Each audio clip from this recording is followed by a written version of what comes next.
Um, well, we are in our last message on growing grit. And perseverance is so important in all of our lives. Throughout the week, I just hear example after example of the importance of perseverance, of grit, of enduring, striving, making it through. So this week, as we close this up, the real challenge for us is to remember that life is not easy, and following Christ makes it a little harder many times. But this is what we do because of the ending, because of what the outcome is and where it leads us through. I think, unfortunately, as many of us know, perhaps even ourselves have experienced, not everybody who starts a life with Christ ends their life with Christ. A lot of people begin and they get excited and they're passionate about Christ, but over time, that kind of becomes less and their passion fades. And by the end of their lives, Christ might be a pattern of rituals they might do, or a pattern of thinking about God, or some easy answers, some ways to respond to people. But there's that relationship and that vibrancy and that being at one with Christ is absolutely gone. They would never say that, and I don't think you would ever say it about somebody, but we know it. And it's easy to see, somebody who's living in Christ and somebody who's living for Christ, so to speak, doing the minimal kind of a thing like that. And so that happens. And so one of the questions, of course, is how does somebody go from a very vibrant life, very alive life with Christ, to somebody who has God in a second place, or maybe even 18th place, or something like that? What is it that happens? Of course, there's many, many things. One of the things that I've noticed is a lack of patience on our part. It's a series of disappointments. People will say, well, I don't know what my purpose in life is. I don't know why I'm living. I don't know what the meaning is for me. And I tried Christ, but I didn't get any answers. And so I'm going to move on. And basically, that is a lack of patience. It's a lack of being willing to wait. And I would say that's probably one of the great problems of humanity is the desire for instant results. And this desire for instant results has gotten humanity, and I'm speaking from the first caveman days all the way up to the present and into the future. That's what gets us into so much trouble, is this impatience with life. There is a healing, there is a health that comes in being able to wait, being able to go through the correct process, letting life happen. There's a healing that comes from that, and there's a maturity in the individual who is able to say, it's okay for life not to resolve itself and for me not to get everything I want in the future, to not have it today. I'm not going to go berserk if I don't get everything today. I'm going to be patient. I'm going to wait for that to happen. There's a lot of people who get to the end of their life and they're broke. And it was always because I don't want to do the hard work of investing and saving a little over a long period of time. No, what I want big money now. And in that risk to get the big money, it's like going to Las Vegas, except the odds are much worse. And you end up with nothing, and the pressure mounts to get something, and so the risks increase. And the disappointment, all from what? That inability to be patient, inability to do small things over a long period of time. I remember I was given the opportunity to get out of high school a year early. Well, you don't have to ask me twice. Thank you very much. I don't want to be in this horrible place. Get me out of here. And I was very grateful. And so I got out of high school a year early, and I went to college a year early, and I graduated from college a year early, and I went to seminary a year early, and I got out of seminary from everybody who was in my group. And let me tell you, looking back over my life, I wish I had stayed one more year, even if I didn't need to, because you're in an environment and you don't realize it, but you're maturing with a larger group of people. And you're maturing at a rate that you've been maturing your entire life. I know some of you have probably graduated a year early, and you have your own perspective on that, but that's my own personal perspective of it. I would rather have spent 2 years, longer years in high school than get out 1 year early. in the way it works. I really felt, and I think just being able to be patient and waiting for those things to happen. College takes 4 years if you're lucky to get all your classes. It's okay for it to take 4 years. It's okay. It's nothing bad. It's part of the process. Things have to happen in their good time. There's a process of dating, people. Let the dating happen. Let it take its time. There's a time to be engaged. Let the time happen. Go through the proper process. There's a reason. Things emerge. Things happen. And then for, things to be prepared. Things that you don't do it before marriage, but you do after marriage. Wait for the marriage to happen in order for those things. There's a healing that comes to life when we are willing to let life flow at the pace that God directs it to. There's a healing that comes. And it's vital to be into that pace. It's vital to be aware of what God's timing is instead of trying to jump the gun. It's vital to see how things, and then for us to say, you know what? I sure would like life to hurry up, but life doesn't hurry up. So I'm not going to get out ahead and miss out on life. I'm going to stay in the place that God has for me. A lot of times we underestimate the good of the spot that we're in right now. We all think, well, life could be better if I was somewhere else. And here we are in probably the most envied square mile, there's a couple square miles, certainly a small peninsula in the world, yet we can all think of ways our lives could be better. When practically the whole world is looking at us and saying, if I had that, my life would be so much better than it probably ever will be. But here we are in this moment, so many of us think, if I could just get out. And the truth is, a lot of times God has us where He has us for a specific reason and purpose. And it's okay for us to enjoy the moment that we're in, to look around and say, this is what God's working through. This is the world God has me in right now. And if you can come to that moment, be patient, and allow God to direct you, you can sit here and say, yes, okay, this is what God has for me. And you'll discover a richness to this life. Not only in the moment they're in right now, if you're willing to say, this is what God has for me, this is the place that God has for me, but in the future, 10, 20, 50 years out, you'll look back and you'll say, those were the good years. Those were the good. How many of us can look back to times that we have much happier memories of, and we can say, you know what, I didn't realize it, but those were the good years. Remember when your parents would buy the food for you? Remember those good days? Remember that? Remember when you would, at Christmas time, somebody would have told Santa Claus and you had presents under the tree that you didn't appear on your credit card statement later that week? Remember those good days? Those were nice, weren't they? When the biggest problem in your life was making sure your parents didn't find out what you did.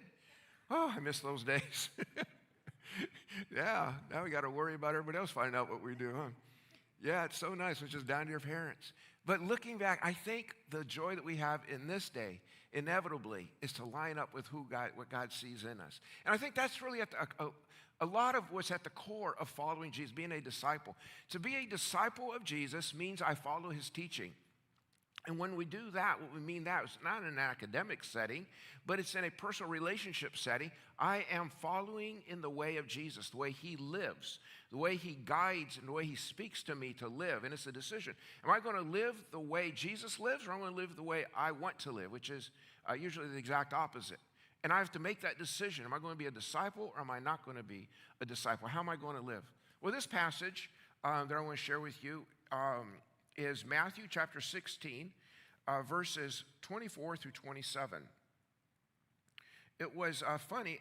In the past, I never had a problem remembering scriptures, and I could memorize chapters and I could do it. But over the years, that ability has eluded me. And even last Sunday, I couldn't remember this verse, and so it's kind of ironic that I'm going to preach on it this Sunday. But at the same time, I did turn into a new decade, and so it's like just a premonition of what the doctor's going to tell me someday. You're losing your mind, Greg. Nothing new. Long time in coming. Let's read this passage about being a disciple here.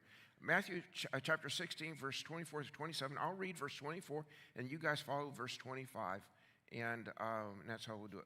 Then Jesus said to his disciples, "Whoever wants to be my disciple must deny themselves and take up their cross and follow me."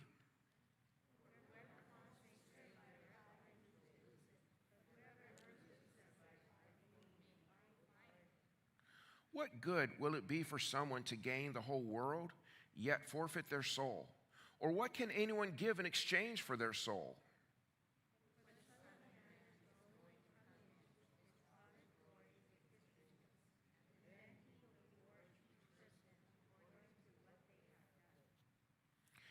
You know, these verses that precede the verse 27, they're very impactful and they're very memorable. It makes an impact. But verse 27 is very interesting too, in that he will reward each person according to what they have done. And so you are not in this world alone. God is with you. And when you do the things that God wants you to do and you live and you make the decisions, and it's usually a painful decision, God is watching that. And whatever loss you might experience as a result of doing it God's way, it's in a temporary sense, you might have paid a price for that. But in the long run, oh, are you going to be happy?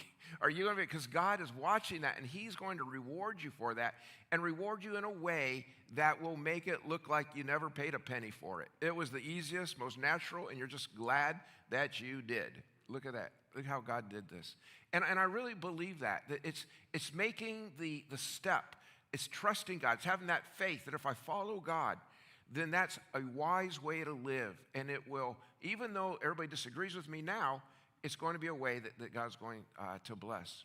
This passage right here is preceding the story of Jesus in an encounter where he'd taken his disciples up to do some teaching to them, Mount Hermon. Very high, very cool place, very nice environment. And Jesus telling them how he's going to die. He says, it's not going to be good. I'm going to be crucified and things aren't going to go well for me. But this is what has to happen. When his big disciple, Peter, stands up and says, oh, no. No, that will not be happening to you. I'm going to make sure of that. I will fight off anybody who threatens to harm you. I will protect you.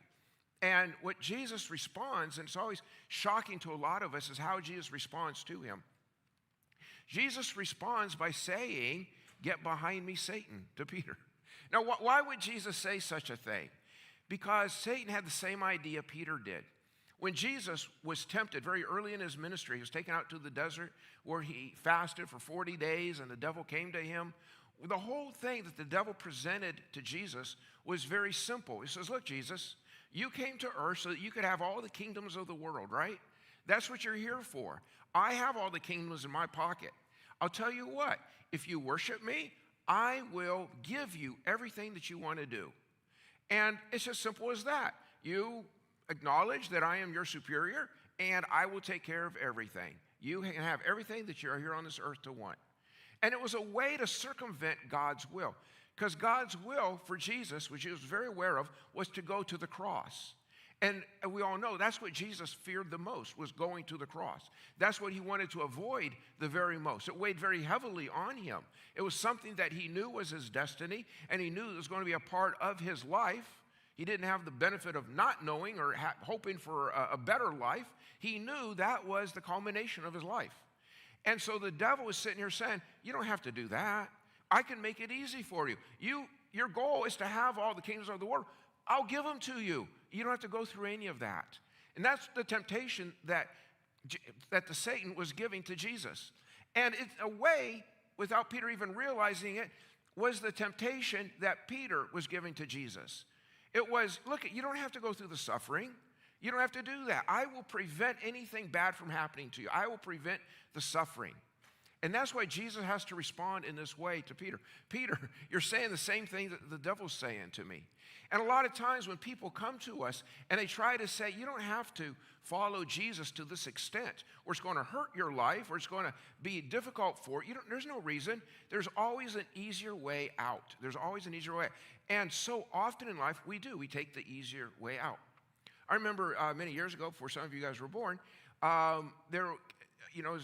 internet was on the new side, and we'd never heard of being able to get music, all the music you ever wanted. Music was always very hard to get to. You had to listen to a radio tell you what you're going to hear, or you had to go spend money on an album, and then you got to play it, but it was always time-consuming. And then all of a sudden, this thing called Napster emerges. And you could go to Napster, and you could download literally anything that had ever been recorded before. It was amazing. You couldn't think of a song that wasn't on Napster. It created some legal issues because people owned the songs. They didn't like you listening to them for free, but you had to go through that process until Apple emerges with Apple Music. And what Apple said was, look, we will make it easy for you to get these songs. You pay a small fee, and you can get these songs real easy, and no legal, and no one's going to threaten you. And they're always, throwing people in jail for downloading songs on Napster. So you didn't have to live with that fear. And, it changed the music industry. Everybody was very happy to pay a few bucks for ease, to make it easy. And people, even to this day, it's an economic reality, that people pay for easy. We love easy. And it gets in our heads that easy is better. Most of life is not easy is better. And certainly when we follow Christ, paying the easy route is not the better way. In fact, it's the complete opposite of the way you're going.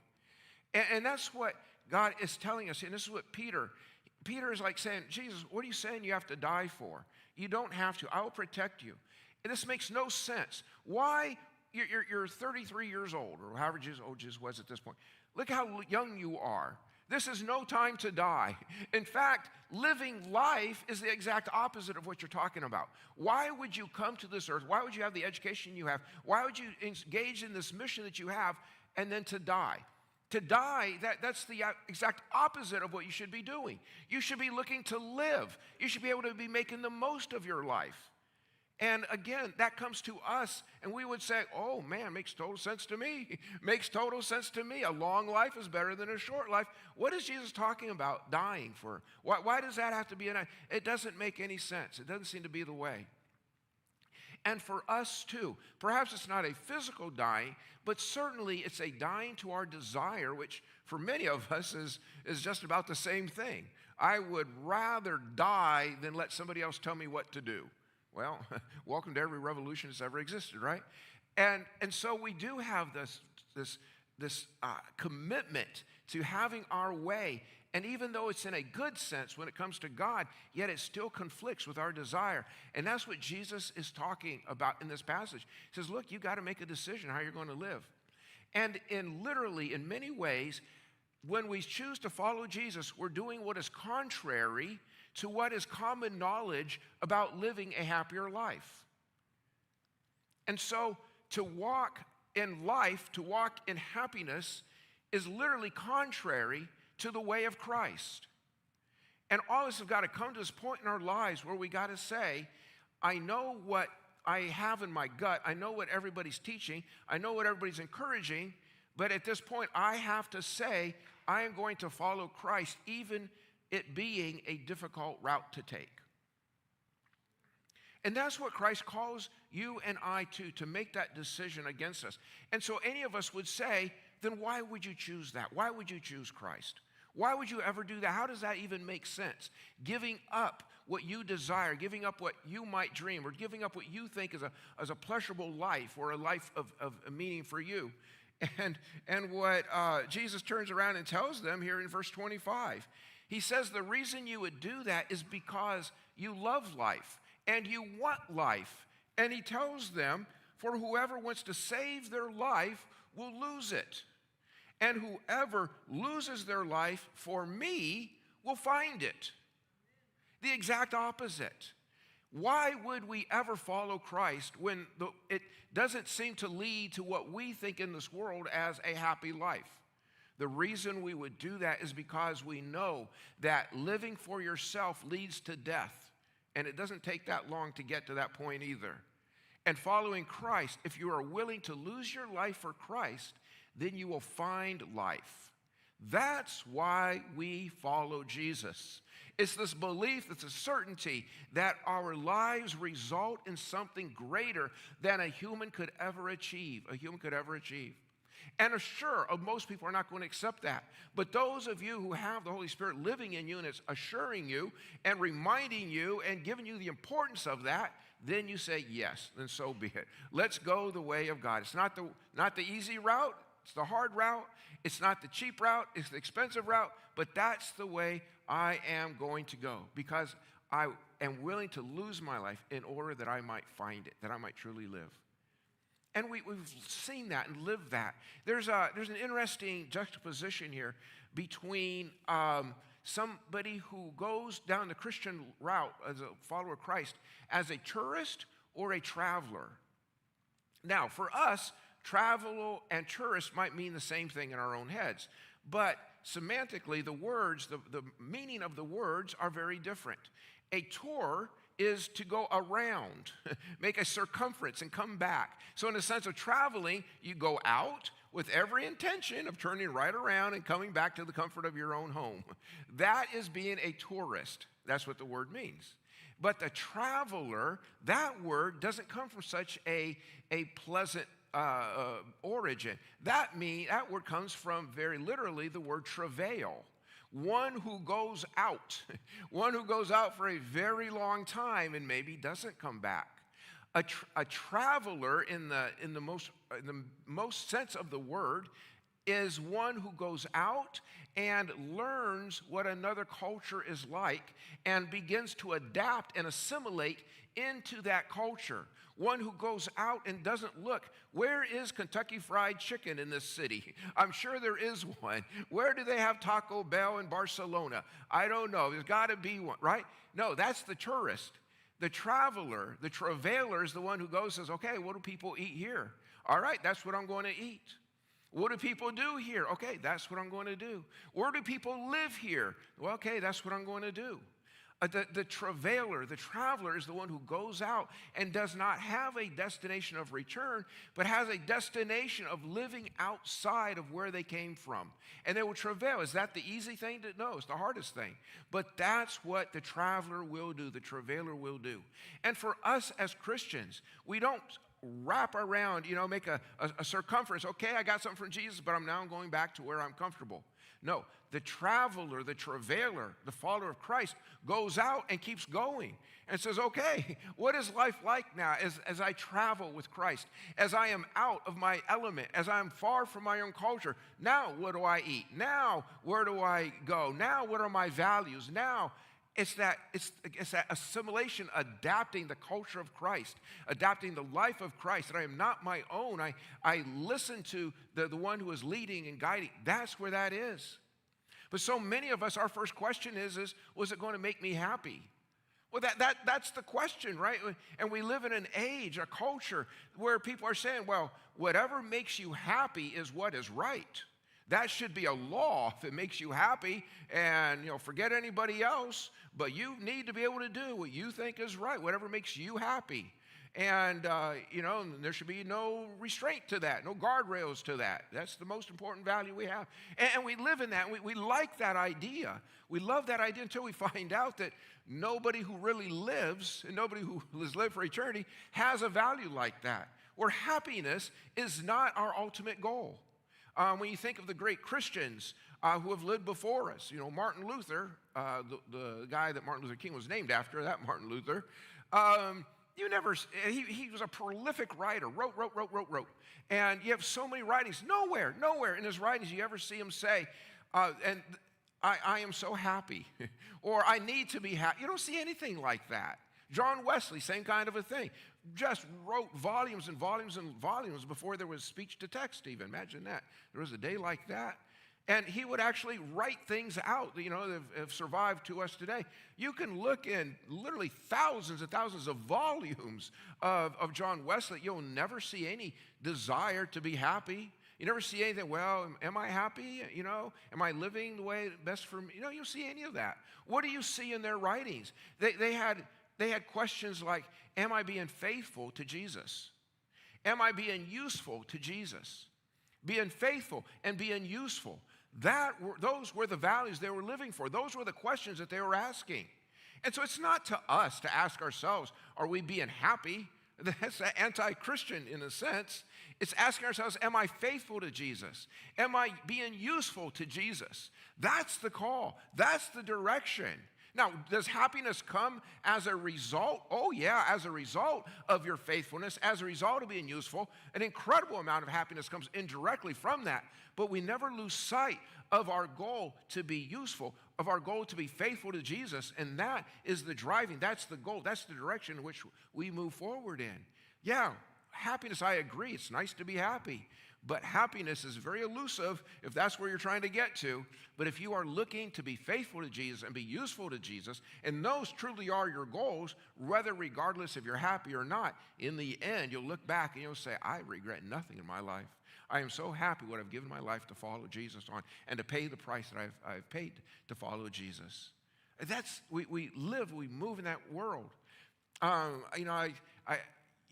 always am amazed, how science progresses, and you could go back 400 years before Christ. There's this Greek mathematician, and funny his name, Arithmicus, where, whatever became of Arithmicus? Did he have any lasting legacy, Oh, yeah, he did. He's the first one, or maybe not the first one, but he, for a lot, he came up with this, what they call the heliocentric vision of the world. And that's where the sun is not the center of the sun is the center of the universe, and everything revolves around the sun. It's a heliocentric understanding, and then that kind of fell out of favor. And then Ptolemy came around a few hundred years later, and he began saying, this idea that the world revolves around the sun, it's a whole lot better if we switch it over to the earth. And it just makes a lot more sense, if we could just make everything revolving around the earth. And so then that view prevailed for about 1,400 years until Copernicus shows up in Poland. Nicholas Copernicus shows up, and he goes back. He says, from my math and what I can prove here, and being an astronomer, I show that the earth revolves around the sun. The universe revolves around the sun and everything else. And, his maps and illustrations and diagrams are very much used even to today. It's built on Copernicus in a powerful way. But when Copernicus came up with this, they have what they call the Copernicus Revolution. And what that means is that it had a social effect in that people didn't like not being at the center of the universe, and people had to deal with it. But they prevailed, and things happened that went well, and that's where we are today. Well, no, the earth doesn't revolve around the sun. We kind of know that, right? We're all kind of spinning out in a crazy way. But the idea that we are not at the center of the universe, all of us need to have a type of Copernicus revolution in our own lives, that we are not the center of the universe, that everything doesn't revolve around us, that things revolve around the sun, S-O-N, that things revolve around Christ. And that everything, and we need to adapt to that. It's a new world order. It's a new way of thinking. It's a new method to our lives. It directs us. What are we going to do? What are we not going to do? If our lives and everything in the world revolves around Jesus. And that is the one that has proved to be so true, and a very powerful metaphor for all of this life, always following through. And when Jesus says, come follow me, or be my disciple, or learn from me, it's literally following in the footsteps of Jesus. Now, I can't say that, we're as lucky as to have Jesus walk in front of us and leave footprints, and you put your foot here, then you put your foot there. It's not that clear, is it? But it certainly is following Jesus and following in the way he calls us to follow him. That's certainly true. But it's not just in following him. It's not like Psalm 37. It talks about, the blessing that comes because God has ordered our footsteps. God has ordered the steps that we take. God lays a firm foundation for us to walk in, and we are delighted as we walk in his way. And so a lot of it is God is laying down a foundation for me, and as I follow him, I am going to delight in those ways. I'm going to delight in those ways. But guess what? Jesus stops a lot. He just stops. And then you're like, okay, where are we going? Are we going forward? Are we going left or right? Are we going anywhere? And Jesus says, no, we're going to sit here for a while. We're going to stand here for a while. And it drives us crazy. And it causes us to say, do I go around Jesus? And at least I'm going to go. If you're not going to lead me somewhere, I'll go find it on my own. Or do we just stop and say, okay, evidently we are at a place where God wants us to be for a while.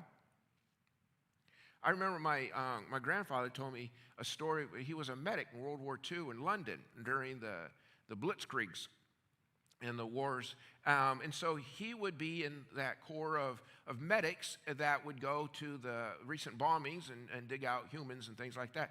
And he was talking about one time he was on his way to work. And of course, at that time, it was very important to be on time. And he got so frustrated because his train was late. His bus. His bus was late. And it was over an hour late, and he was so mad. And he says, I can't do anything about this, completely out of my control. What can I do to get to where I'm going? And and he's just stuck right there. And then, of course, a bus eventually does show up, and then the bus does take everybody to what their destination is. And on their way, the bus that was supposed to be on time had gotten bombed, and everybody was dead in that bus. And I remember him telling me, he says, I don't understand that. That should have been me. And he had a measure of survivor's guilt, not only from that incident, from many others. But I think one of the lessons he learned was, if you're not moving forward, maybe you're exactly where you should be. And maybe it's okay. I know many times I get on the 101 and I'm frustrated from beginning to end of that road. And many times, you'll have that cop car swerving and it stops everybody. And I'm like, you've got to be kidding. I don't see anything. Can't you just pull your emergency vehicles over to the other side and let everybody, pay taxes, move on? I'm a wonderful person to drive with. And, but at some point you sit here and you say, wait a minute. God is the one ordering us. God is the one guiding us. And if he says it's okay to stop here, then there's a reason that we're okay to stop here. And we do not jump around God. We just say, okay, this is where God has for me to be. This is where I'm going to be. That's a large part of walking and following Jesus, being a disciple, is being able to wait for God, wait for God to say, okay, we're going to go, or this is our destination. This is where we're going to make camp for a while here and make what we have to go on here. And I see that in our own lives, and I share that in my own experience. This is very important. And a lot of my desire and a lot of our desire to hurry things up and to move ahead, it's out of a sense of self-importance. It's out of a sense of, I need to do this, or I've got to take care of that. Instead of, this is God's world. I belong to God. God will have me where he desires for me to be. And what it causes me to do, it forces me to do, is to degrade the importance of my life and to really step it back and to say, well, wait a minute here. I'm not the one that's going to figure out the whole destiny and the whole importance of the world. But what I am going to do is I'm going to wait for God to set the direction here, and I'm going to wait for him to do that. And it causes us to step it back, step it way down. And any time that we do get anxious or we get frustrated with somebody or things aren't moving as fast, a lot of it has to do with our sense of how I can solve this, or I need to do this, or I need to do that. When a lot of life is, let me just sit back here and let God take care of the order of the universe. Has anybody ever had a moment like that? I mean, how many times has somebody come up to you or communicated with you something very frustrating? And it would be so easy to retort to them and to put them in their place. But instead, because you've lived a little while, you let it go by and you don't say anything. And then later on, they are the ones that come back and say, that probably wasn't the best way to answer. Maybe I should just, think about this a little bit more. And you didn't have to do anything. You didn't have to do anything. That comes from a following of Jesus. It comes from maturity, but also comes from a willingness to let God order the word and let God take care of the issues, which is so integral to following Jesus, being a disciple of his, to be able to do that. Not only is following Jesus a reduction of our lives, but it's also an increase of our lives in a sense that all of us have to be disciples of Christ. Everybody is to be a disciple. Everybody is to be a follower of Jesus. There's no such thing as somebody, I'm a Christian, but I don't really follow Jesus. No, you're not a Christian. You're either following Jesus or you're not. It's one or the other. We don't have anybody. There's no such thing as, I'm following Jesus, but not really. No. You've got to get your heart right. You got to figure out where you are in your relationship with God. God wants all of us to be following him and to making that commitment. Let's go where Jesus goes. And I'll close here with one of the great stories of Easter. And it's after Jesus is resurrected, and the story is these two guys are walking a long road on the famous road to Emmaus. And these guys are talking to Jesus all the way down, talking about to Jesus about how important Jesus was and all the things that Jesus did. And now that he's dead, now what's going to happen? And they didn't recognize that it was Jesus walking with them. And I think so often in our own lives, we just get going and we're just going to go. But Jesus is walking with us that whole time. And sometimes, no, we don't recognize him. We just think this is, the way things are happening. We forget that, no, he is with us the whole time. He is with us. He's not 2 steps ahead. We're not following the back of Jesus. No, he is with us all the way. And he, in the end, just as he revealed himself to those men, so Jesus reveals himself to us. And at some point in our lives, we'll say, oh, I guess Jesus was with me that whole time, that whole life. Jesus was with us. It's good to go back and recognize that Jesus was with you, but it's even better to go through that road and say, Jesus is with us. I might not see him. I might not be able to perceive that he's here. It doesn't look like anything good is happening, but I know Jesus is here. I know Jesus is here. And that's at the heart of what it means to follow Jesus, to be his disciple, and to pay the price, gladly pay the price, in order for Christ to take preeminence in our lives and set the direction, set that firm foundation that we will delight in, that we will be glad that